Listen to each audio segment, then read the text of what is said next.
I want to start thanking Vale do Rio Doce for making this possible. And I'm going to invite Rubens and then Castello to speak. And then I make a formal introduction to Professor Lucas, as you all know, will be our guest today, and I have a great honor to have him. Thank you, Aloisio. Good morning, everyone. It's unnecessary to say how pleased and how delighted we are to have the John Dewey Distinguished Professor of the University of Chicago, Robert Lucas, with us today here. And we have actually two reasons, at least, to commemorate this special occasion. First one is having this speech by Professor Lucas, which is important not only by its content, by what he's going to show to us, but also as a kind of rite of passage for the end of this year and for having the students having their mind turned to the important subject of economic development and economic growth. And the second reason we have to commemorate is that we have just been appointed by our Ministry of Education as having maximum degrees in all our programs. Undergraduate, maximum degree 5. Master of Finance, Professional Master of Finance, maximum degree 5. Academic Master, maximum degree 5. Doctorate, maximum degree 5. And ranking first in the Tilburg ranking of economics in Latin America somehow provides robustness to these domestic results. All the results put together means that in the last 4 years, 3 times we have been pointed out as first institution of higher education in Brazil among 2,178 institutions, and the 4th time as second among all these institutions. Of course, all these measurements are subject to error and are just a tiny portion of our great mission, which is developing ideas, sustainability for economic development in Brazil, the best possible teaching in economics, and that's our main purpose. But of course, none of these achievements would have been possible had we not counted with the work of several people who I can see here. In the undergraduate course, I'd like to mention the work of Renato Fragelli Cardoso and Afonso Arino de Melo Franco, Luiz Bertolino Braido, and André Vilela, who have kept all these years since its inception maximum degree in all evaluations. Regarding the Master in Finance, I'd like to mention the work of Professor Pedro Cavalcante, who is with us today, Professor Marco Bonomo, Professor Ricardo Cavalcante, and Professor Joísa Dutra and Teresa Duclos. And last, regarding our Master and our Doctorate, academic ones, Professor Carlos Ellery and Professor Humberto Ataíde Moreira. Good morning. First of all, I'd like to congratulate the faculty for these great achievements, and thanks Aloisio for the partnership in this event. Vale is a mining company, and mining, despite opinions in contrary, is a knowledge-based industry. It requires a substantial amount of accumulated knowledge in geology, mining, economics, and finance in order to thrive in a fast-changing global economy. It's a highly capital-intensive business in physical capital as well as in human capital. And the and learning through the experience of others is very important to us. So the interaction with the academic world is of paramount importance. To us, it's a great pleasure to have helped the Graduate School of Economics to invite Professor Robert Lucas, who, in my opinion, my humble opinion, is one of the 3 greatest economists of the last, at least of the last 100 years, jointly with Professors Milton Friedman and Gary Becker. Thank you.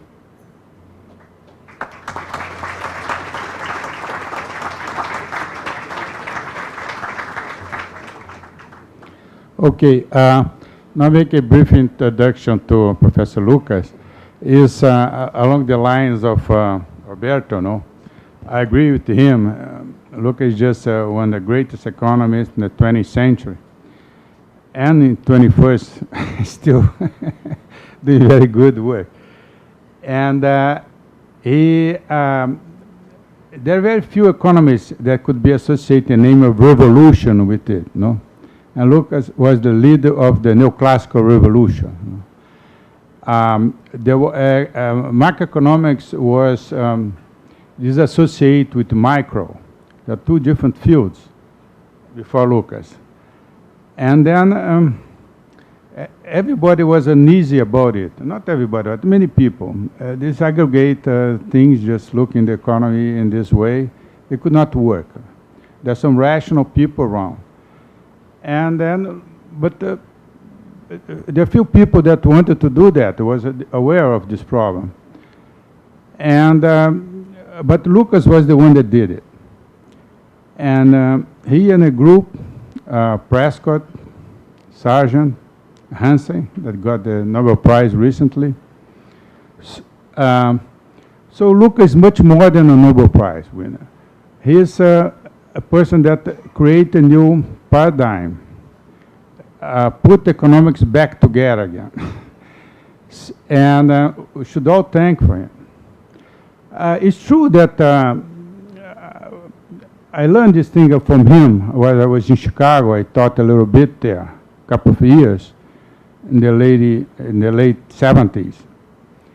And then we learned that rational expectations and how important to fiscal deficits are important for inflation and so forth. Coming back to Brazil in the 80s, then I saw this. It looked like the Brazilian economy didn't know anything about it. So they start price freeze after price freeze, and then price freeze. So it was, in some sense, uneasy for me to look at these people and then think about Lucas. The rational expectation. So the 10th time that they're going to do price freeze, not going to work. People anticipate it, and that was it. At some point, one of these guys that were associated with this price freeze had lunch with another one, and then supermarket the next day could jack up the prices. So, and people complain about it. So when you have rational, you think in macroeconomics that rational agents on it, makes a huge difference. Perhaps you cannot find the truth immediately, but they can avoid lots of mistakes. And that's all due to Lucas. So besides this revolution, macroeconomics, the neoclassical revolution, it was very important also in economic growth, asset pricing, and more recently he is involved in international trade, those beautiful things in international trade, and cities and knowledge. That's the subject he's going to talk about today. I'm not going to steal any more time of his. I'm sure you prefer to hear him than me. So I just invite him to speak. Thank you for coming, Bob Lucas. I'm going to talk about a line of research that I'm engaged in now about economic growth. And I'll put a lot of equations on the blackboard or on the slides and talk about them. Because the way I like to think about economics is to take simple models that capture a few forces that I think are important for certain questions, and take these models as serious sort of analogs to what's going on in the real world, and that involves testing the models against actual data. And I haven't got as far as, don't get your hopes up too high, I haven't gotten as far as I'd like to, but I'd like to talk about it. The particular feature I want to talk about in economic growth, if you've had any courses in economic growth at all, you know that the main driver is increases in knowledge.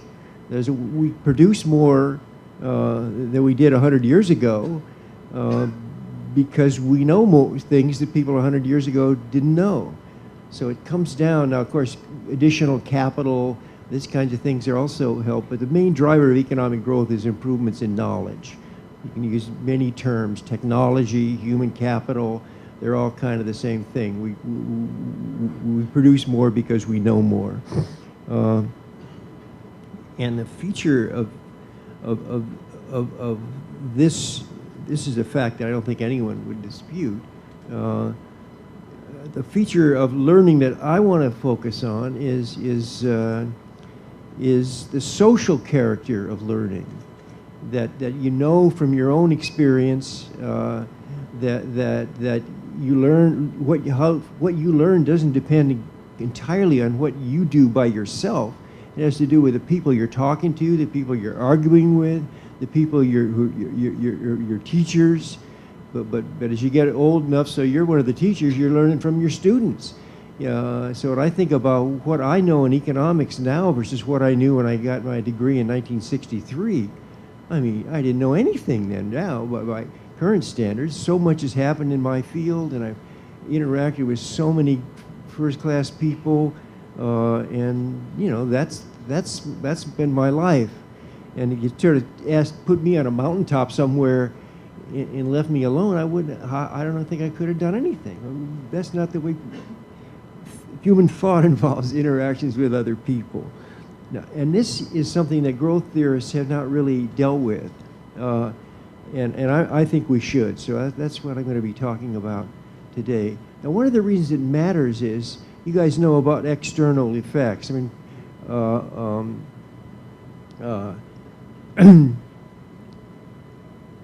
if what I'm saying is true, then when I learn something new, I get a salary increase, and I get a return for it in the sense of higher earnings, but I don't get any return from the fact that my knowledge benefits other people. So there's an external effect, and nor do I have to give any return to all the people that have helped me learn. So there's a social benefit to learning which exceeds the private returns. So I think this is exactly why governments in any reasonable country are involved in schooling, and people recognize this. If you look at histories of, let's see, I've got to be turning this page here. I haven't been trained for this. There we go. I'm sorry. So if you look at the history of arts or music or science, business, sports, they're all when you get into all these things, you're talking about influences people have on other people, how you're learning from other people in your field. I think back to Arrow's 1962 paper on learning by doing. It's got a feature that when somebody does something innovative, that enables other people to do something innovative. It's got this external effect that I'm talking about. There's a paper by Nancy Stokey in 1988 that has that. If you interpret Romer's 1986 paper or my 1988 paper, if you interpret those generously, we're talking about social learning.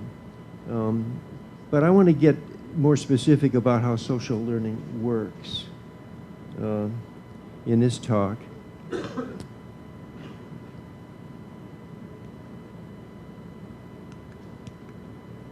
Now, what I'm doing is sort of an amalgam of work that I've been doing. I'm going to take pieces of my talk from other papers, and I'll just list them here for completeness. I worked with Fernando Alvarez and Francisco Buera in a couple of papers, and Benjamin Maul and I have done some work together. So the work I'm talking about here, of course, we're drawing on all kinds of other people. That's the whole theme of my talk. But in particular, what I'm talking about is work that I and collaborators have done. So what's the plan? I'm going to take a very simple model, the simplest model I can think of growth that's driven by learning from other people. And it's just going to be some math. I'm going to set it out and work out its properties. Then I'm going to claim that this model lets us think about some evidence on individual earnings. And then we're going to look at match up the model with some data and see how well to what extent that's true. I think it's going to look pretty cool. On the other hand, there's a lot of things that it could make it look even better, so we'll see. In these models, people just go to work all day and stuff happens. No one makes any choices about how much time to spend learning versus how much time to spend producing with what they already know. And that's obviously leaving out a lot. So this third thing I'm going to talk about is a continuum, a model in which you got to allocate your time between producing and learning. You can't do both, and then you got a choice to make about how to split your time, and that involves a control problem, a Boltzmann equation. Changes the whole thing. And then the final thing, if we have any time, is to talk about an extension to trade theory.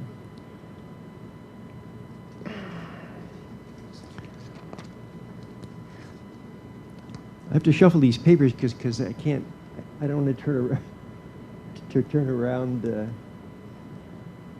for everything I say. So I've told you what I'm trying to think about, and what I want to do then is to put that down in some mathematical model that I can actually work out. So it's going to be simple. It's going to be super simple, and we can talk maybe a little bit later about how we might want to complicate it. The basic ideas in the math I'm going to talk about is an equation that Sam Kortum introduced in 1997, and then he and Jonathan Eaton have applied it later on. What I'm going to be doing is based on their work. So I want to describe an economy. And I'll tell you every detail. The whole beauty of theory is you know everything because you're making it up as you go. Okay, so here's an economy with a continuum of people, continuum of agents. I'm going to have a mass of 1. And everybody's got 1 unit of labor time, and that's the only factor of production. So they're people, they work, they produce. And right now I'm going to think of them all as producing the same single good. I want to keep things simple, as I said. And this is going to be so I'm just going to call the production GDP, and then my individual production is per capita GDP or per person GDP.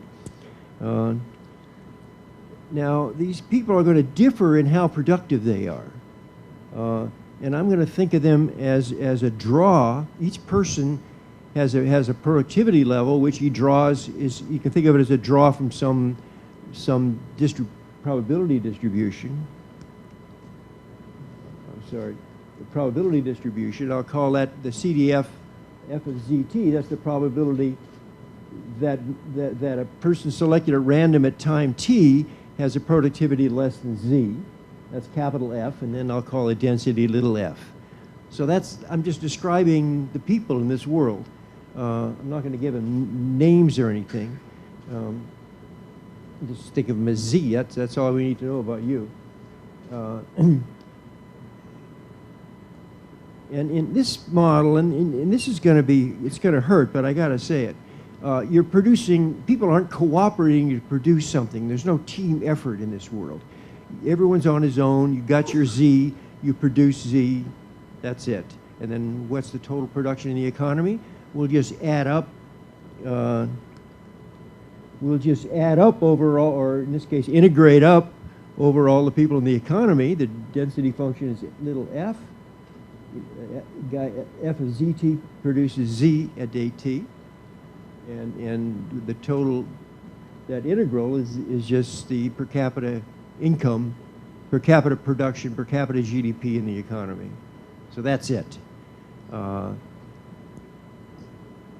the whole theme then is going to be how do these individual, I'm going to have a model for how do people learn, or how does this distribution evolve over time. And this is what I take from Cordham, okay? And here's the idea. Let's take an individual at day t and look at what happens to him between t and t plus h. Now, in that, I'm going to assume that people are getting continuous draws from a distribution that's built on this f. But notice that it's f to the power alpha times h. So the distribution gets worse that you're drawing from, the smaller is h. So in some sense, the more you draw, the better off you are. You might think of writing this in terms of Poisson arrivals, where either get one draw or zero draws from the original distribution f. But for my purposes, this continuous draws idea is a real simplifier. And what happens when you make a draw? Okay, I'm Z. I meet somebody who's got productivity Z prime. Now I get to choose. Do I want to keep my own Z, or do I want to jump to his Z prime? Well, of course, if his is better, I want to switch. So every meeting, I can ignore the guy I meet if he's worse than I am, and if he knows more than I do, then I'll upgrade my knowledge. So this bumping in, people are bumping into each other at random, and it's a way where they're always getting better, or at least no worse. So I said I wanted a model of growth. I'm building that right in. All right, so what's the probability that I'm going to still be productivity less than Z at T plus H? Well, the only way I could be in that situation is, first of all, I got to be less than Z in productivity at day T, because you never go backwards in this economy. So the probability I'm still below Z at T plus H is equal to F of Z times the probability that the draws I get in this interval, none of them is big enough to upgrade me. And that's a little f of Z t to the power alpha h. So if I subtract f of zt from both sides and divide through by h and take the limit as h goes to 0, I get this differential equation that I call dE.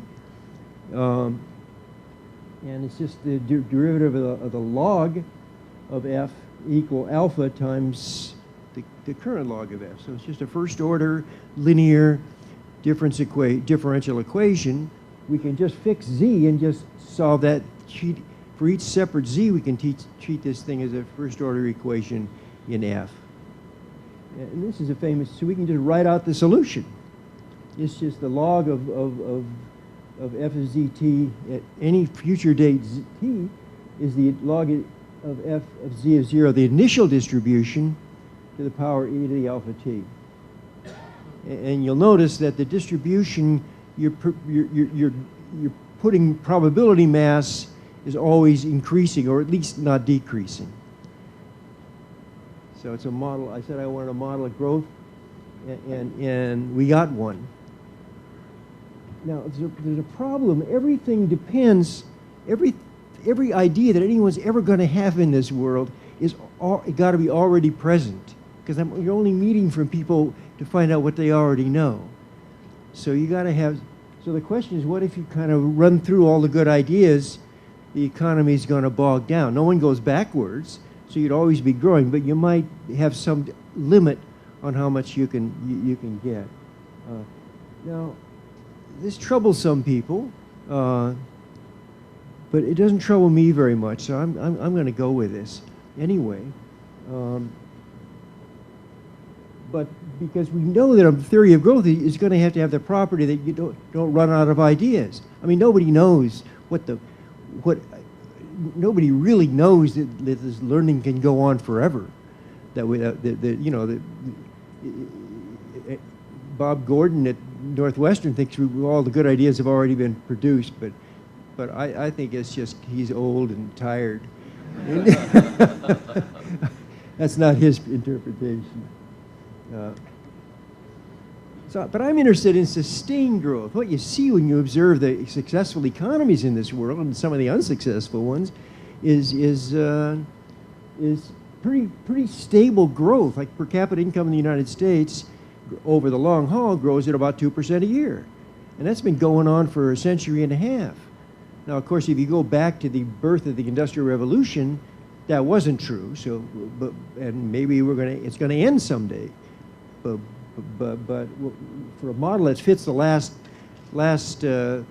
couple of centuries, I don't want a model where it predicts that growth is going to peter out. I want it to maintain stable growth at 2%. And that involves what we call a balanced growth path. We want to ask, does this differential equation of ours have a solution which is consistent with stable, constant rate of growth over the time? Of course, that's going to depend on the initial conditions. So the question we could say is, could we find constraints on the initial distribution of knowledge, which will be consistent with a constant positive growth rate? Now I seek that because to me it's a main feature of the economies I'm trying to understand. It's an empirical motive. And the answer, I don't know how much I should get into this, but the answer is there's only exactly one distribution which is consistent, initial distribution, which is going to give us a balanced growth path. And it turns out that's a Fréchet distribution. And let me just show you a picture of what a Fréchet density looks like. Okay. Fréchet distribution, how do you get, well, it's a two-parameter distribution. Maybe I'll go back. Lambda is kind of it's the thing that grows over time, and theta is a sort of like a variance or a tail parameter. I'll tell you what theta is important. Theta is a constant over time, and the growth in the system is going to be boiled down to a growth in the single parameter lambda. So here's the top. Here's the density. Theta is equal to 1/2. It's got to be between 0 and 1 to make things converge. So I'll show you where I got 1/2 later on. And then lambda is growing 2, 4, 8, 16. So each of these curves is doubling. You're doubling the position parameter, kind of the mean. If you take logs, which means once you take logs of productivities, they don't integrate to 1, but you can see that the log variances, the relative variances on this balanced growth path are constant. So we got a model in which relative earnings is constant over time, the growth rate is constant over time. And well, Oh, here's just a picture of some. Let me go back a step. These are pictures of the distribution that describes the whole economy, everybody in the economy. How about a picture of some individual careers, individual people?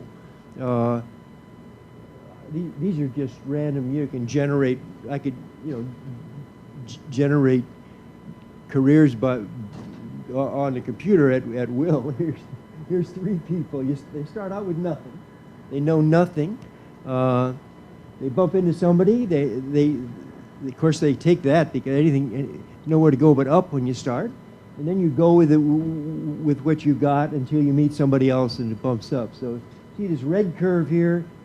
He got off to a super start, but then he kind of, that was it for him. The green guy took a while, but he ended up passing. It's everybody's proceeding by, when they hit a lucky draw, they jump to a new level, and the career is an upward climb like that.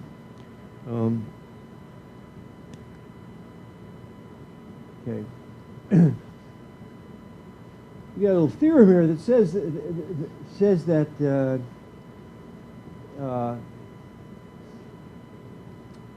well, if theta were equal, think about theta. If theta were equal to 0, theta is kind of the variance of these things. If theta were equal to 0, everybody knows the same as everybody else. But the only way we learn is by bumping into other people. So if there wasn't diversity in this economy, all this bumping into people would be nothing. You'd just be meeting people who are exactly like you already are.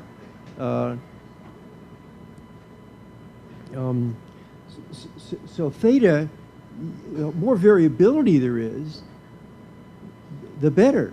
If you got a big right tail, then you might meet somebody really smart, and that's good. And if you got somebody who's really dumb, well, you can ignore them. So it's a can't-lose situation.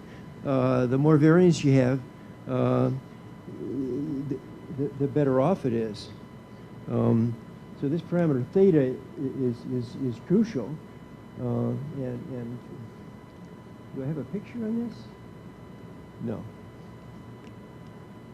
You got to have a fat tail in the distribution. You got to have enough good ideas out there, and they have to be out there from time 0 in order to keep this system going forever.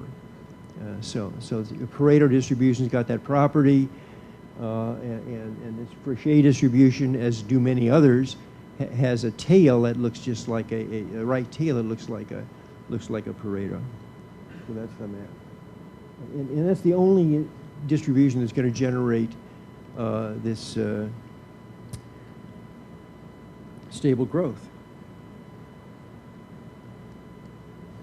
All right. So on a balanced growth path, we've got that formula, and then we integrate across all the people in the economy. Take into account that F is going to follow this Frichet distribution. Then the growth rate of the economy is the product alpha times theta. Alpha is how hard you search, how often you meet people. That's your part of the job. And theta is the diversity parameter that describes the people you're going to bump into. And the growth rate of the system, the thing I call 0.02 in the U.S. economy, is going to have to be equal to alpha times theta. So this captures what I started out by talking about. And since we want to talk about social learning, that's it. At the rate of growth, it depends on individual efforts and on the diversity in the economy. Now, is this thing, this model's pretty simple, isn't it? And does it just imply that there's nothing going on but imitation, and there's no innovation? That's just wordplay. The math is what does it mean to me? means that you might read an article by somebody that stimulates you. You see a TV program that gets you going. You had a conversation with somebody. You bought a product from somebody or saw, you know, any of these stimuli can help you solve some kind of problem. That's everyday life, isn't it? And I'm lumping it all down into this plain vanilla, everybody's a draw, this common distribution, because I want to do something that I can solve, and it worked. I solved it. And I can solve this particular model. So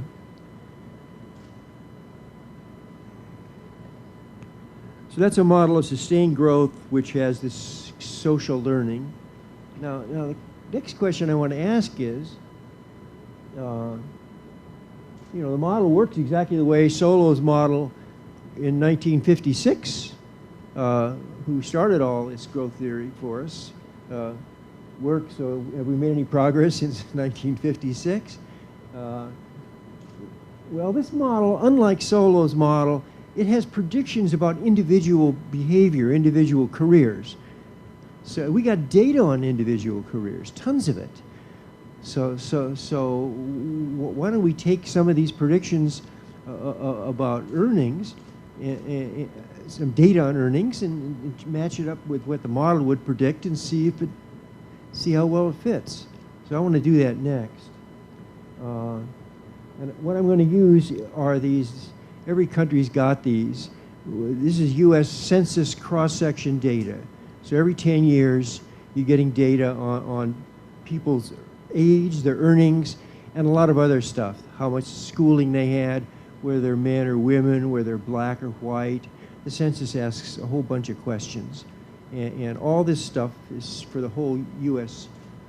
society is compiled every 10 years. I'm going to work with the 1990 U.S. Census data. They all look pretty similar. So I just want to show you the data that I want to be talking about.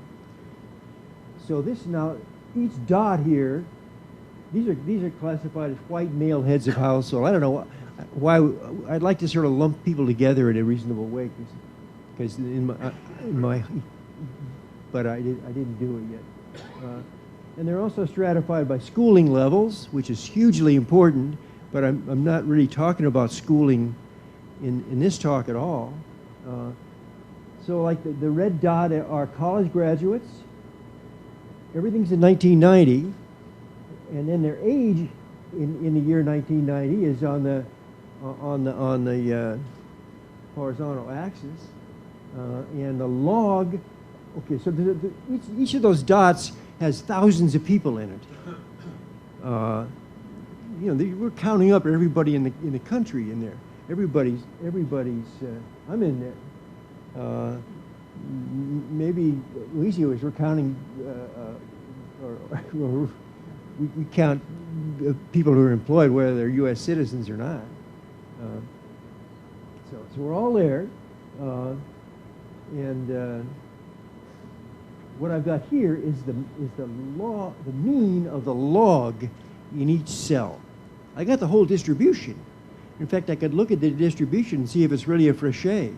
Each one of these little cells has got a distribution. I'm going to look at the means and the variances today. And these dots are the means. And then so this is the mean. The vertical axis is mean log earnings, annual earnings. Okay, now, so I'm going to match this. Now, these guys grew up to 90 years old, and the 90-year-olds are already contributing a lot to production in the U.S. economy. See, I just want to cut off, I'm going to cut off all the dots past 60.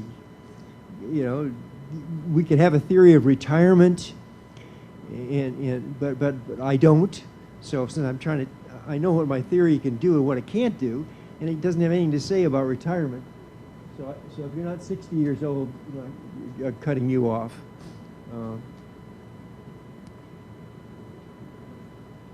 Let me see.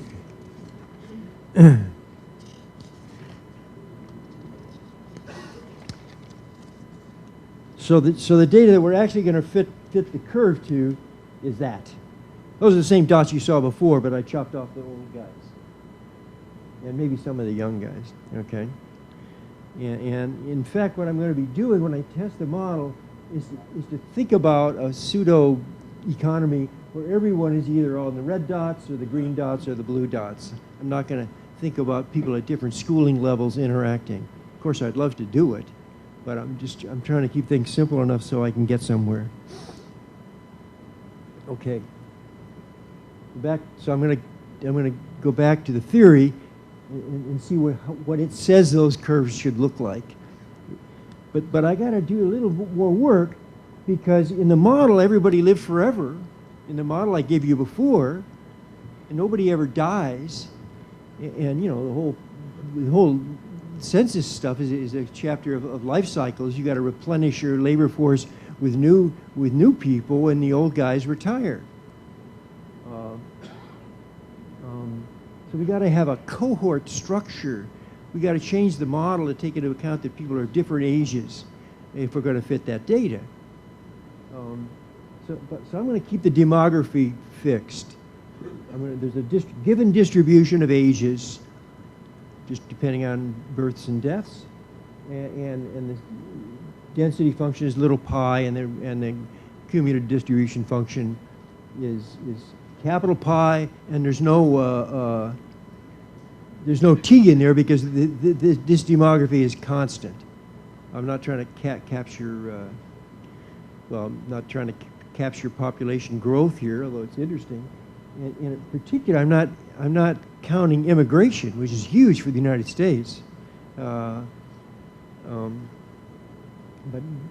right now, I'm not dealing with that, and I'm also not really dealing with a schooling issue, the choice of schooling issues. So everyone in this world now, you get born at age 20, you know, and you start working right away, and you keep going until your number is up, and then you die or retire. And I'm going to have the retirement. I'm really going to have a rectangular distribution of life cycles. So people are going to work, and then it's over at one. So what do you do? Well, it's just like you did before. You keep meeting people. Your productivity evolves over time, and you keep going. No choices to be made here, really. All right. Now I'm going to assume, again, that the entire economy, if you're drawing at random from everybody in the entire economy, like we did before, that you're drawing from a Fréchet distribution like we did before. The drawing's more complicated because now people differ by ages, but you're going to draw in proportion to how likely each, you know, how many people are in each age group. And then I want to have a separate distribution for this within cells. So I want to call that mu of st is the lambda parameter. It's for people of age s at date t. So they were born at date t minus s. Now, I'm not going to work out the math here. Well, the second equation says that lambda, the economy-wide parameter, is just all the cells integrated with respect to the density S. You're going to add up all the people in different age groups, pi of S, associated with each group, its parameter, mu st, and that's going to be lambda t. So now on this page, yeah, wait a minute, what am I doing? Well, we got mu depending on lambda, because you're learning of a guy of age S he's been meeting people in the economy between t minus s and t. So he's learning from the people that he meets, and then I mean, you get a, I'm being clumsy here. we're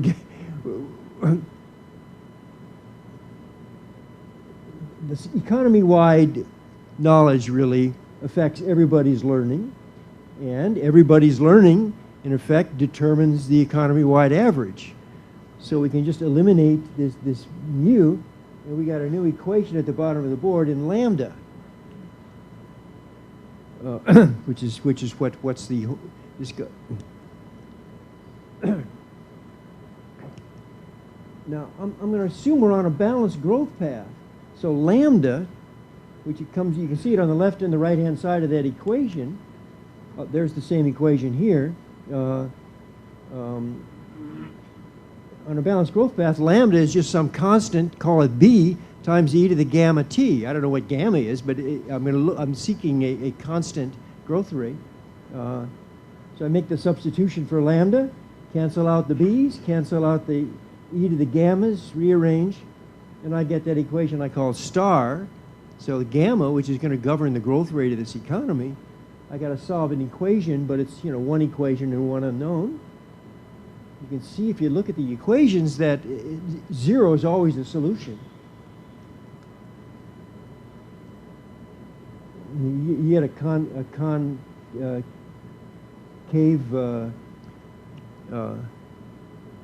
this is the fixed point problem. If you're learning fast enough, that's the red curve. If you get a high enough alpha, then the growth rate is going to be determined by, you're going to have an intersection to the right of 0. If you're learning too slow, like alpha, if your learning rate is too slow, your economy is not going to grow at all. It's not going to go back to negative growth, so it's just going to be at 0. Now what's going on here? This is not a feature that was in the earlier model. In this model, you've got to keep replenishing your knowledge. You're getting people are learning, they're getting older, but then they die off, and you're going to replace them with newborns who don't know anything. So there's a depreciation in knowledge that goes on in this world. Now you could say, well, if we had capital or books or something like that, that would help us. But you know, there's a depreciation factor here that's not true in the original model. Maybe I'll just let that be.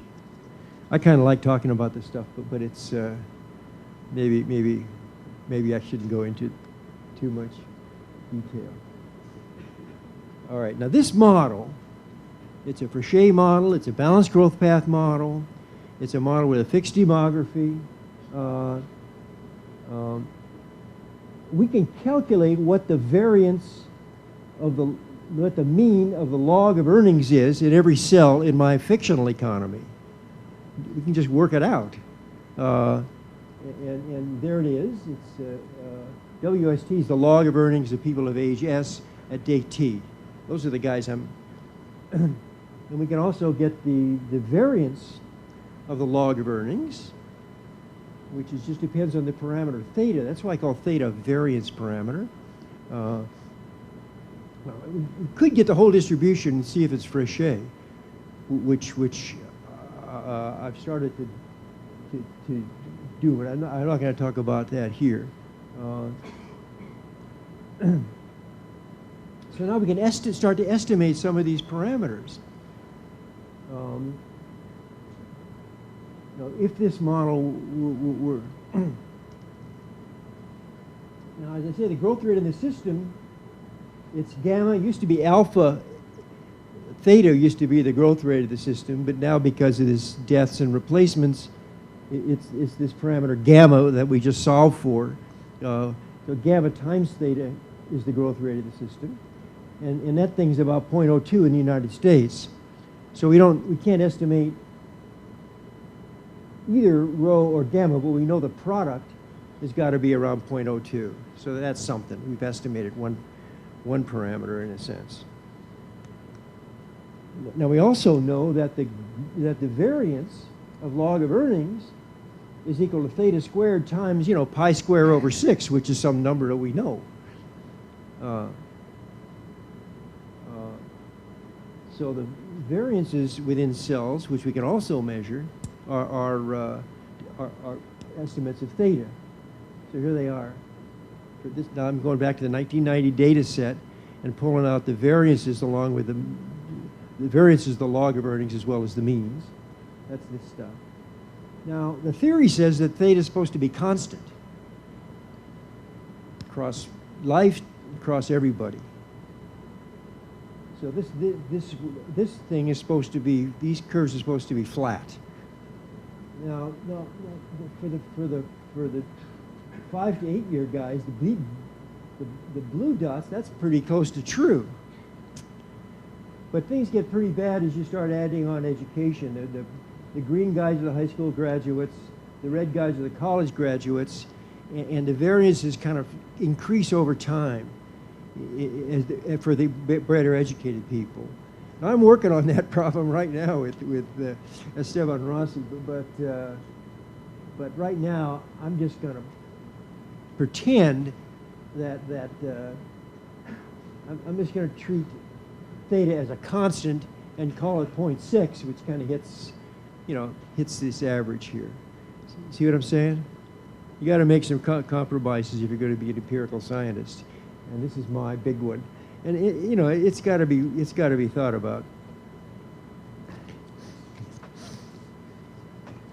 If you've been paying attention, you see a lot of things I said I'm going to solve some other day, but onward.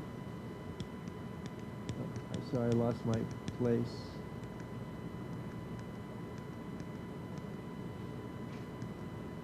Okay. Other people have noticed this fanning out of earnings over time, and it's a pretty interesting. It comes up in lots of different data sets, so it's not going to go away. It's a problem. But I ended up getting a theta of 0.5, and since I know the product of theta gamma is equal to 0.02, then now I know gamma. So now I got every parameter in implied age earnings profiles is just that bottom formula, and I got numbers for theta and gamma. Okay, so now we got something to compare against the data, and here it is. So the red thing came out of I didn't pick the curves, the curvature or the slope to match up with the dots.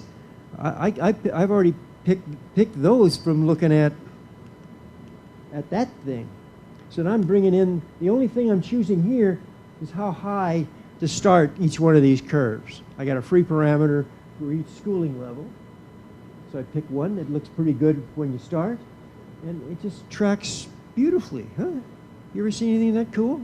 In economics matching of, this is real theory now. This is not curve fitting. Okay, I got both parameters estimated, and I went in there and they pretty much capture the whole show for all these different schooling groups. You'd like to have a theory of schooling too, but be patient. Now, there's a problem at the end of the line there. And a lot of people have noticed, work like by Sherwin Rosen or Jim Heckman, these curves just tail off. The dots, they start to fall off as you get close to retirement. Or maybe some of those guys really have retired. I don't know. But in my model, the red curves are always going to go up. That just comes right out of the math. So there's no way to fit this retirement business. So that's another puzzle that's another issue that has to be dealt with. I lost track of the time. What should I be thinking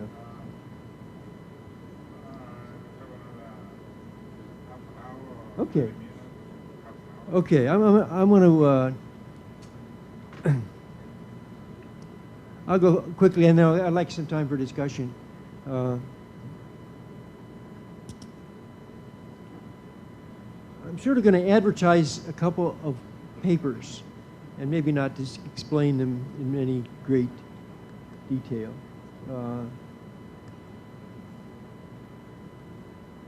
So I got a model of a bunch of people who live forever. You got a model of a bunch of people that have, you know, life patterns, births, deaths, learning, retirement, and you compare that, you know, comparing these to data. So, but nowhere in this model does anyone have any decisions to make. I didn't let them decide how much schooling they wanted. I didn't let them decide when they retire. I didn't, you know, there's, you know, so now economics is all about decisions and, you know, what the consequences are of people's independent decisions, and nobody's making any decisions in this theory. So that's a real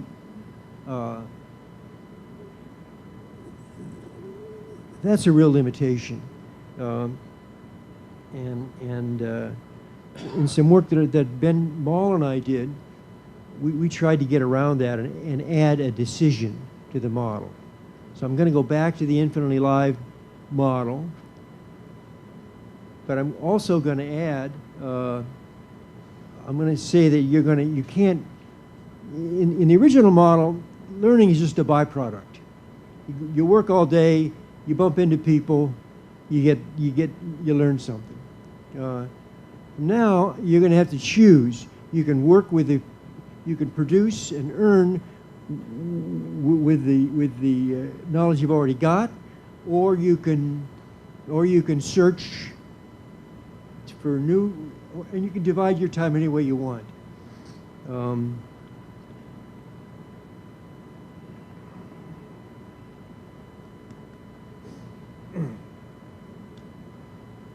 So there's the original model. I'm now going to switch to Poisson arrivals. We did that in this paper. It makes a difference, but let's not talk about it now. It's just math, the economics. So I'm now going to talk about a slightly different equation from DE, which is the one, I call them all DE because they're all differential. I should get a better notation, shouldn't I? But the important difference here is going to be that people divide their time. You can spend a fraction S of your time learning and 1 minus S of producing. So you know what's going to happen. The guys with low productivity are going to want to, you know, their opportunity cost of search is pretty small because they're not very good anyway. So they might as well search. And the people who are really high productivity, they're going to search less. So we're going to have. So I'm going to have alpha is going to depend. Alpha is the rate at which you meet people. Now that depends on how much time you spend trying to meet people, which is your S, and your S in turn depends on your situation. So you've got productivity Z at day T. You're going to choose some S, which is Z and T, which depends on which determines how hard you search, and then you're going to get alpha of that. Is what you're going to. Now this changes the differential equation. Why? Because now you used to just be looking at the number of people whose productivity is less than or equal to Z, and multiply that by alpha. But now people who are whose productivity is less than or equal to Z aren't all equally interested in searching. So I got to take the integral from 0 to Z of how hard everybody with Y between 0 and Z, how much they're trying to improve themselves. And that changes the equation that way. And physicists call this thing a Boltzmann equation. There's no choice here now. This is just the dynamics of the evolution of the distribution when people at different levels make different choices. A continuous time Bellman equation, where V of ZT is the present value. These guys are just maximizing the discounted present value of their earnings. And V is the discounted present value of your earnings, if today's date is Z, and your productivity is T, and your productivity is Z. So we get a Bellman equation. And what Maul and I do in our paper is look at, so now we've got two equations and two unknown functions. One of the unknown functions is the distribution. We're looking at we're going to look at balanced growth paths. Is going to be the distribution f, and the other one is going to be the value function and the policy functions for v and s. And this is really a system of partial differential equations, which I know nothing about. So that's a blow. But you got to be agile. I'm going to find some co-author. If any of you guys is an ace in calculating partial differential equation systems, let me know, and maybe we can make some progress here. All right.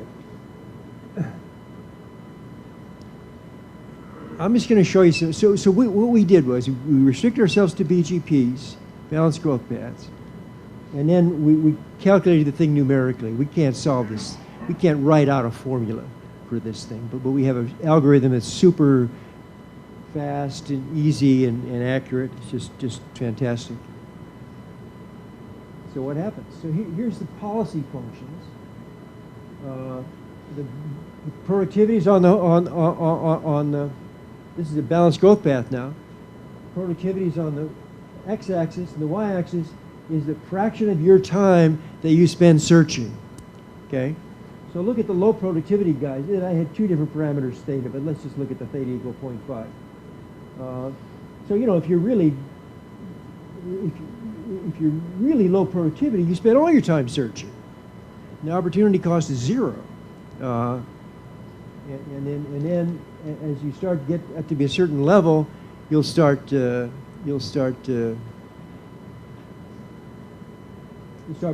and by the time you get to the super productivity guys, they're hardly doing any searching at all.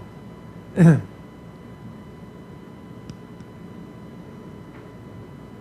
want you to see that the curve, we don't have Fréchet distributions anymore, but we can calculate the distributions we've got.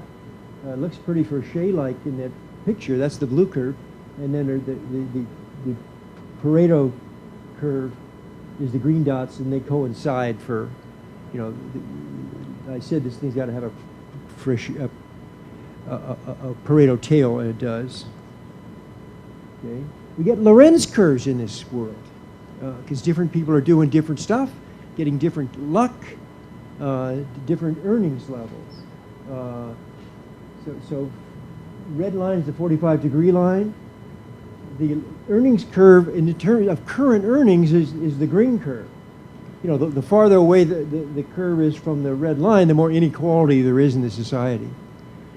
But the right thing to look at, we think, is the present value of your earnings. There's a lot of mobility in this society because, you know, if you're low productivity, you're going to search, you're going to find something better. You know, you're not going to be stuck there forever. And you can see that the measured inequality in terms of value learning curve is much better than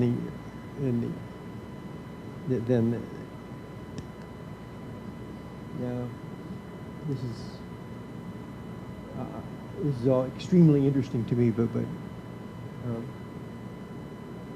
now one of the things we can do here now, we can talk about externalities, because people are making their choices. That Bellman equation,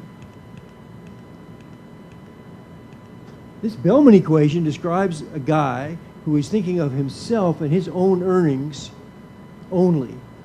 He cares about nothing about society, okay? Even though that if he would spend more time searching, it benefits society as a whole more than it benefits him because of these external effects. So if we had an idealized economy in this world, a planner would step in and add some incentives for people to search more. And this was really a hard problem, which Ben solved. We can work out the math for the planner's problem, which is not the Bellman equation I just showed you. It's an equation that takes into account the social benefits of search along with the private benefits in just the right way.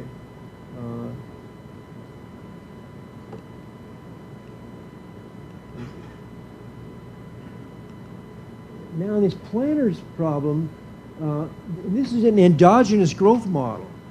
So if the Planner runs the show, the equilibrium growth rate in the system is 0.02. I'm treating the existing society as being, I don't know, 0.02. If that were the case, then the Planner would induce more search, and it would raise the growth rate to 2.7%. That's a pretty big number. And that's in some sense the measure of the external effect here. Now, in fact, learning is subsidized pretty heavily within the United States economy, so maybe we should have calibrated the Planner's thing. You know, I'm not quite sure how close to the Planner we are in actual, but you do see this tension between social and private returns here in a nice way. In terms of the income Lorenz curves, looks like in order to get this higher growth rate, the Planner is forcing a lot more inequality on the system. But if you look at the value Lorenz curves, it's only the very high productivity people who were affected by that, and the rest of the inequality, the two curves, the equilibrium, the solid blue curve, and the green dots are pretty close to one another. So you know, in some sense, it's a free lunch. You know, at first we thought we had this trade-off that the more faster you want to grow, the more you want to have, the more inequality you're going to have. But this doesn't really follow from what we've got here, does it? So we have the machinery for talking about people's decisions. I'd also like to have I mean, there's so many things you'd like to do, to be able to talk about decisions to go to school, which is, I think, the central one. In some sense, your schooling is kind of dictates what kind of learning environment it is afterwards. I mean, those guys in the blue dots who didn't finish the 8th grade, they're not going to get jobs at Google, you know. So they've already made the decision about who they meet and interact with as soon as they dropped out of high school.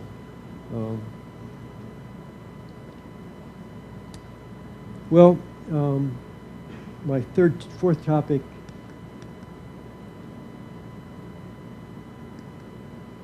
My fourth topic is about international trade. There's a new paper by Alvarez Buera and myself. Applies the same idea of social learning, but there it's trade. In our model, trade affects who you're interacting with. You're going to learn from the people you're dealing with in the business world.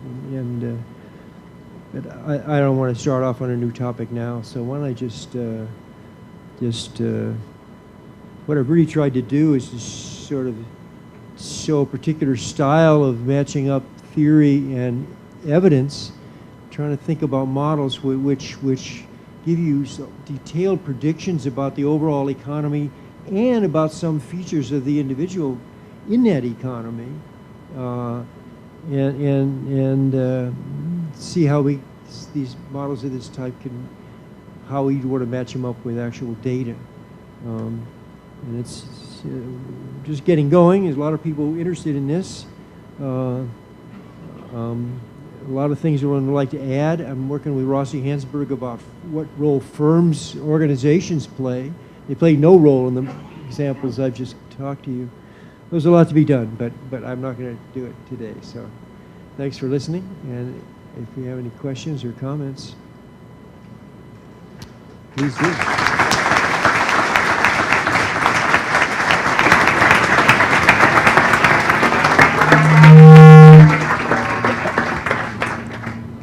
Thank you very much, Bob, for your brilliant a presentation, so we're going to start now a few questions. Roberto, perhaps will be the first one. You want to ask a question? Oh, no. Oh, sorry. A question from the floor. I left my clicker there. So let me start. While you think about your question, let me start with one. Perhaps I'm getting old and tired also, like Bob Gordon, but I don't want to go as far as him, saying that we entering perhaps just the slower productivity that you had, growth that you had in the last few years, just episodic, right? But don't think if you put in your model also schooling, is a possibility, for example, of how much the brain can take, how many people can get a PhD, how useful it is. Because if you take schooling, people getting more and more educated, right? First, and then high school, you cannot have everybody in high school, and college even less. And then it looks like you get a. I know that your concept of learning is much broader than just schooling. But isn't that a possibility, at least, I mean, to reach a... That's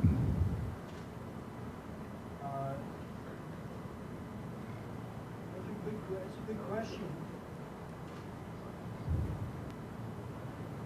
That's a good question. And there are reasons why I sort of talked around the issues of schooling in my talk. And maybe Aloisio's seized on what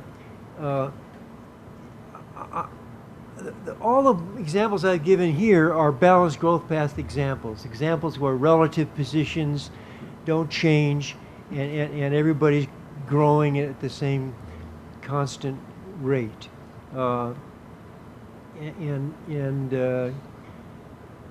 If you want to incorporate schooling into a model like that, you'd want to have along a balanced growth path, everyone is going to split their time between schooling and working in the same way. So the fraction of people attaining each level of schooling is going to be a constant over time along a balanced growth path. And maybe that's what Aloisio was asking about. Now, a problem with that is that in the last, I talked about the last century and a half of U.S. history, but that doesn't work for schooling. People are getting a lot more schooling in the United States now than we were 100 years ago. That's so a theory of schooling is going to have to face up to that, and it's going to have the math that's going to do it is going to be it's not going to be the math I showed you today because there's some non-balanced growth path there. Now, you know, a lot of people recognize that. It's just kind of an unresolved problem. There's a nice book by Claudia Golden and Larry Katz called "The Race Between Technology and Education" that gives the data that you'd want to use for that. Now, whether this is the same as Gordon's question, or we're going to run out of potential ideas, I don't know.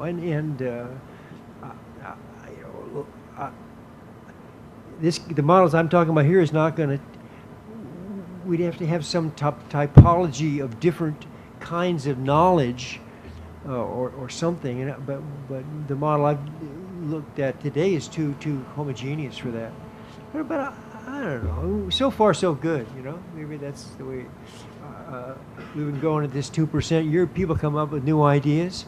They're none of the things that Gordon would like. Gordon's thinking about how things have changed since he was a kid. So for him, Facebook and Twitter are nothing. Who needs it? I mean, I don't need it.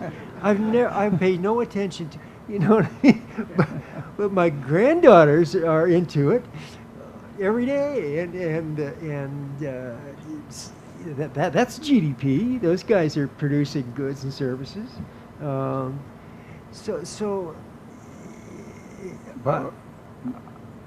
how about this argument that it takes big and big investment, share of GDP to get slower growth. I don't know if you've seen this type of. I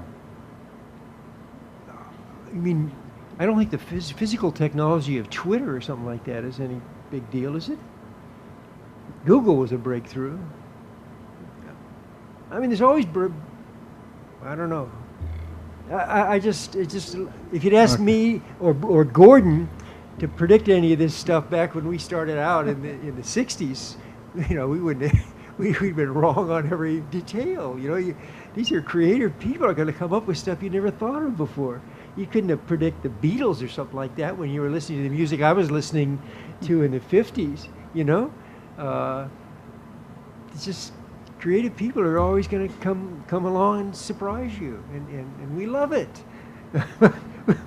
We love hearing new music, new ideas, new entertainments. It's not just a question of flush toilets, although, you know, they're nice to have too. But that's what Gordon's talking about. But okay, we got that one down, so that's not, we can't do that again.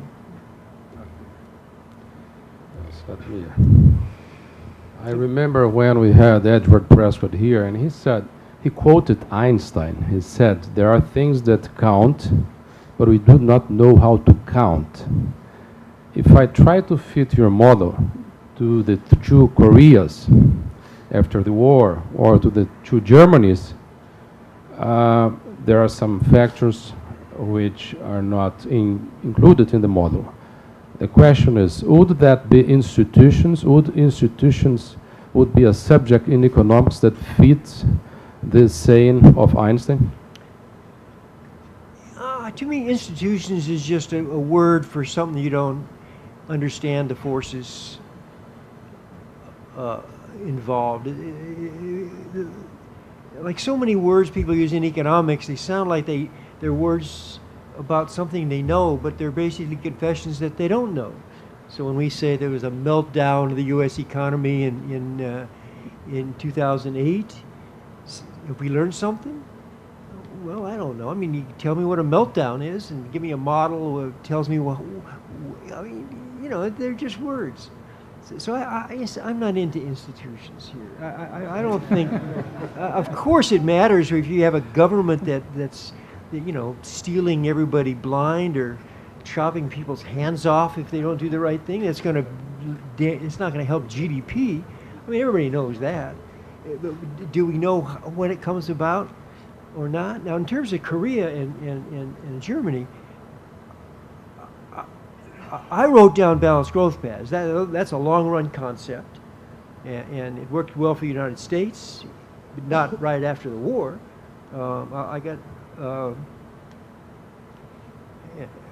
But I think if you started,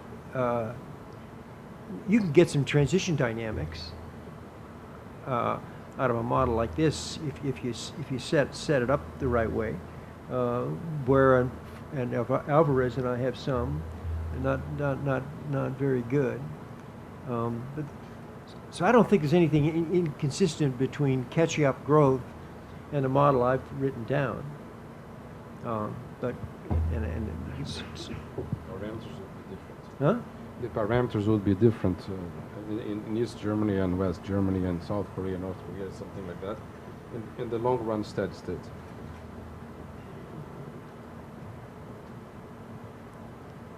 Yeah, but different in ways that I think are discussable within a model of this type.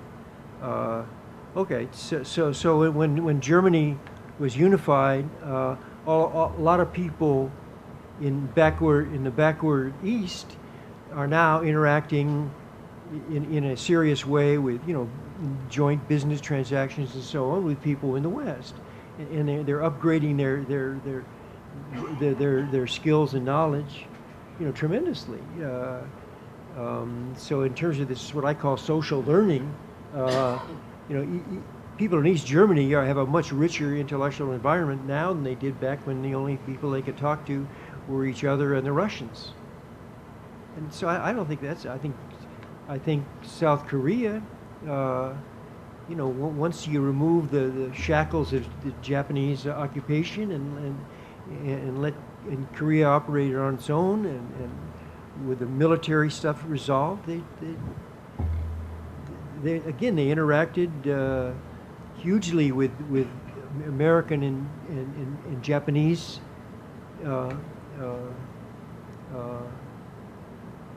businessmen, scholars, whatever. So there's a huge amount of learning from other people. So that wasn't something I talked about today, but it's certainly not inconsistent with the kind of model I've been talking about. I think on the other hand, I think that the kind of model I'm trying to think about is going to be a good way to talk about exactly those issues. I'd like to ask a simple question. In steady state, your model depends on two parameters, alpha and theta. Alpha is the rate of meeting people, and theta is the variance of the ideas. So, if I have open versus a closed economy, I would say that alpha would increase because the open economy, you are going to meet more people. But the second point is about theta. Theta is related to the variance of log earnings. Yeah. So if you have a more, let's say, an equal society where the variance of earnings is much higher than the other society, you would predict that this more unequal society would go in steady state more than the more equal society. That's going pretty much beyond. Let me talk a little bit about the work with Alvarez and Guerra, okay? Because we're thinking of a bunch of countries with maybe different parameters, theta, maybe different parameters for the level of income, and working them out under autarky, and now asking what happens if they start trading. And for us, trading means that you're meeting people who sell in your country, whether they're foreigners or domestics. So opening to trade means you're meeting people you didn't meet before. It's changing your intellectual environment. Now, if countries have different theta values, this tail parameter is crucial. Then, as soon as any trade occurs, anything else, you've all got the same theta. You've all got the same potential. Because everybody's got the same potential to get out there and find the best in the world, as opposed to just the best in your country. So now we got a world in which everyone has the same theta in the sense of long-run potential, and their current levels of production are small, so there's to be a catch-up growth thing. It would be unlike what Rubens and I were just talking about. I think those things are discussable within the context of this model, but I didn't discuss them today. Okay, anyone? Is that a? There is a microphone. I want to know if he is happy with that answer. You want to continue your question? So in your model, if like a high school dropout meets a PhD, he becomes a PhD immediately, right? Yeah. So don't you think like you need some similarity to really acquire knowledge from someone else, and that would make maybe the relationship with like the variance not so big as you get in your model. It's a follow-up related.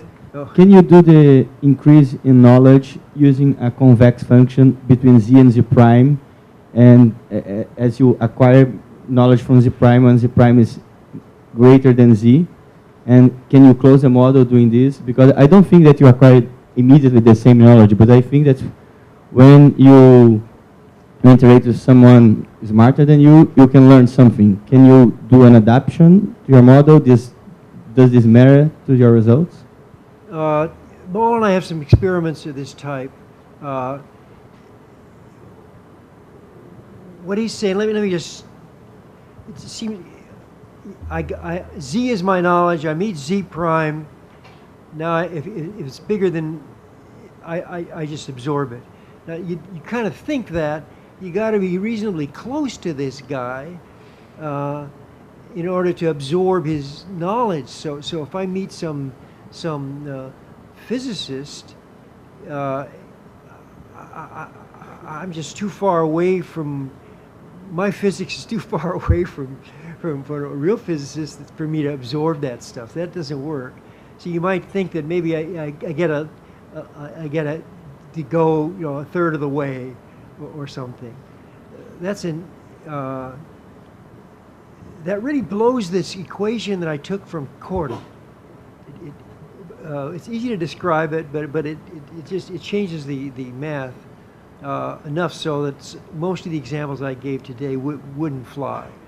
Now with Mol, we had the thing, it's all numerical, and we tried some stuff like local, that you can only learn from local people that are similar, not too far from you, and you know, it makes a big difference. There's no question. For example, in this social mobility thing, there's a lot of social mobility in my model. That's why the value Lorenz curves were real different from the earnings Lorenz curves. But it's also because, you know, if you're unemployed, working full time, you don't know anything, you got just as much chance of meeting some genius out there as somebody who's, you know, who's, everybody's got the same shot at absorbing new data as everybody else does. So it seems a little, and when you start modifying the model to take it into account, you lose a lot of the mobility, for example. So that made us think, Mol and I anyway, thought we better not claim too much about these Lorenz curves, because we know that by fiddling with the model in these directions, you can change it quite a bit. Yeah. We don't, yeah. What you guys are hitting on is I wanted to write down an equation for the evolution of the distribution of knowledge, and we picked one that was really convenient in many ways, and you start moving away from that, a lot of stuff happens, and we really don't know very much about the technology of learning. I mean, it's really, you know, it's a substantive question, but there's okay, a lot to be done.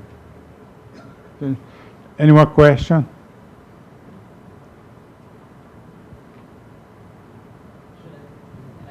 No. First him and then you. Okay. Because no, first him and then. Oh. So we have a few other theories relating knowledge and growth. You're not coming through on your.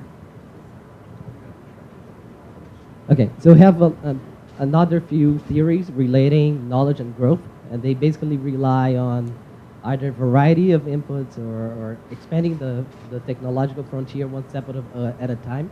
So those theories, basically, they emphasize the role of expanding this frontier of ideas. And yours is more about the propagation. It's basically focusing on the propagation of ideas. So how do you think we could try to distinguish empirical predictions of these potentially competing theories? So can you tell me about which papers you're thinking about? I'm thinking about kind of a quality ladder model in which it would just move one step of a time, but we wouldn't have a clear kind of limiting frontier of quality or TFP or. So Arrow's 62 paper would be in your category, and so would Stokey's. It was kind of a quality ladder model. Another one in which you basically introduce another input, and because there's some gains of having more inputs, you expand TFP again. So those are models in which you typically, propagation is very simple. You just get everything that's out there, or you get the latest one. So they are not focused on propagation that much, but they are more about not having the shortcoming of there's a clear limit of the best idea out there. So how do you think we could kind of combine them and try to distinguish the different channels or other ideas like that? Yeah, that's a pretty good question. There's been a lot of work done on like patent races. You get some data, you get some interesting, you know, head-to-head battles between two different firms, it's kind of neat stuff. To me, it doesn't potentially tell us much about economies as a whole, you know, aggregate stuff. So so I don't think patents are that important. Well, obviously for some industries they're everything, but in the overall economy, I don't think intellectual capital is that big a deal. Particular combinations of ideas, that's what we all think it really works, but is there going to be some abstract way of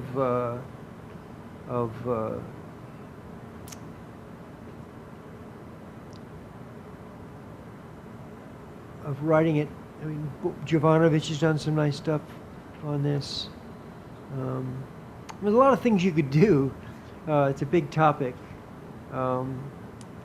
Whenever I get too much into diverse inputs, diverse types of learning, diverse categories, I sort of realize I'm never going to be able to work out the general equilibrium without some symmetry or something that basically reduces it back to something.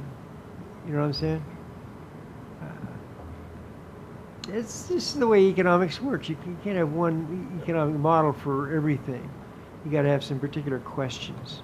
I think I can deal with the German reunification with this kind of model. But I talk about some things. The stuff that Alvarez and Boyer and I are doing, the catch-up growth is too fast. The East and West Germany would be at the same level right away. So, you know, but I don't know what to say. There's a lot of possible models out there. I don't think looking for descriptive realism is the way to go, but maybe that's not what you're saying either. Okay, Isma.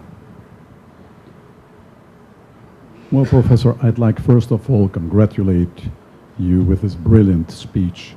And if naturally, with this model, we are excited because we'd like to know all about it and much more. So there are many details we would like to look for. I have three doubts. One is, how do you define the quality of the intellectual environment? What's exactly that? Because you're speaking about a mix of entrepreneurs with academicians, with the faculty members, with the public policy makers. What's a real quality of intellectual advanced environment? Which is the benchmark you're saying? The second point is related about people. Your model studies data from the year 1990. But we nowadays can see that in the world many countries are getting older and older. People are getting very older. So instead of having a pyramid in the demographic stage, we have many times barrels as a format. Would this format, this new older stage of people in many countries affect your model and the graphs you showed? And third point, people would like to have net present values a very high level, but many times they are affected by huge taxes, enormous taxes. The Brazilian case is evident. Given the high burden of the taxes, instead of even creating patents and intellectual powers in the country, inventors are remitting their inventions to Panama, to Luxembourg, etc. So to paradises, to fiscal paradises, because there they can make gains, and here they will make losses. Yeah. I mean, everything you mentioned is interesting and important. The demography one, I think the countries like Japan that are just reproducing their own population are closer to fitting my model than the U.S. reality, which is all kinds of people coming in from abroad, which is just such a huge factor for us. I mean, you look at my collaborators, and not one of them is an American. I hardly ever see. That's the way economics is in the States now. But you know, I don't know how big those things are in terms of overall. I'm just trying to get a decently picture of long-run growth, and I'd like to get a decent picture of catch-up growth. Or the other things, you can't do everything in one model. I don't think.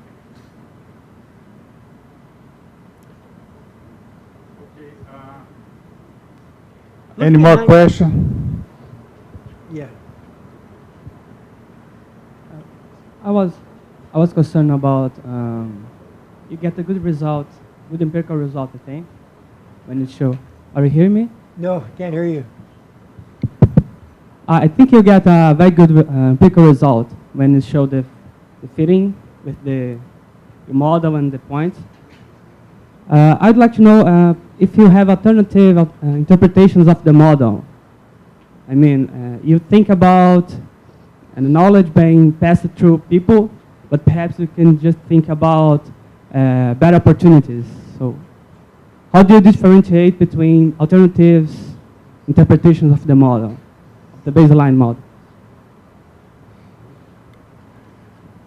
I mean, that's just a generic question. You can ask it about anything. I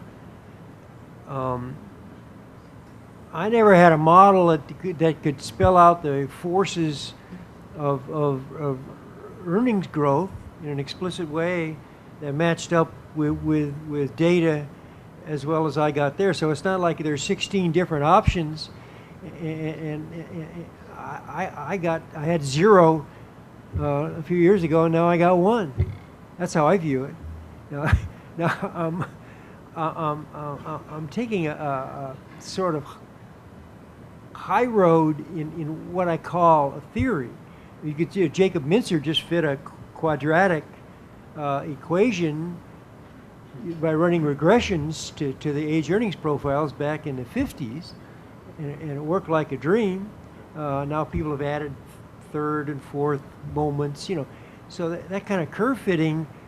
Everyone's noticed this pattern in the age earnings profiles, and you can just fit a curve to it. But when I'm talking about a model that kind of illuminates the forces that lead to a certain shape, to me that's just a theory at a different and more a different level, and a helpful level. I mean, it's progress, I think. Yeah, sorry. Perhaps I was my bad speech. What I mean is your model, I think it's good because of that. I'm not just feeding the data, But the question is, why to interpret the model as a learning history instead of another history, perhaps? It's the same model as you take it, but instead of have learning, you have just new opportunities. I mean, I think you can perhaps interpret like that, and how to differentiate between the two interpretations of your model, not of the data, Are you talking about some distinction between innovation and imitation? There's a nice paper by Urzo Lutmer.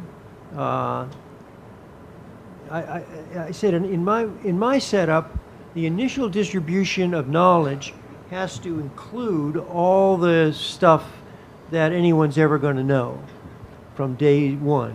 You can't. Now, what Lutmer does is take a model similar to mine, but he in his model, you can have a bounded support for that initial distribution. So there's a best idea that's available at t equals 0, but then so that model in my setup, everybody would just pile up on that upper limit, and the growth rate would have to go down to 0. Now Urzo then adds to that model a kind of a Brownian motion luck feature that when you get a draw, you don't a draw from a guy, you get what you drew plus or minus some shock, which could be positive. So you can get lucky. So that means that in his model, that finite support keeps getting pushed out by lucky draws, and so the fat tail kind of grows. The tail of the model, which has to be there initially in my setup, it kind of grows. It grows ahead of you. It seems like an easier, a more attractive description of how things really work. But the predictions of Luttmer's model are exactly the same as the predictions of my model. So they're in terms of the kind of data I just showed you. So observationally, it just seems, if they're observationally equivalent, I chose the simpler one. But Luttmer's, I learned a lot from Luttmer's paper too, let me tell you. So that's... Okay, you have time for the last question, if somebody has. Okay, if not, I want to thank Vale again for making this puzzle and for Bob Lucas for his brilliant presentation.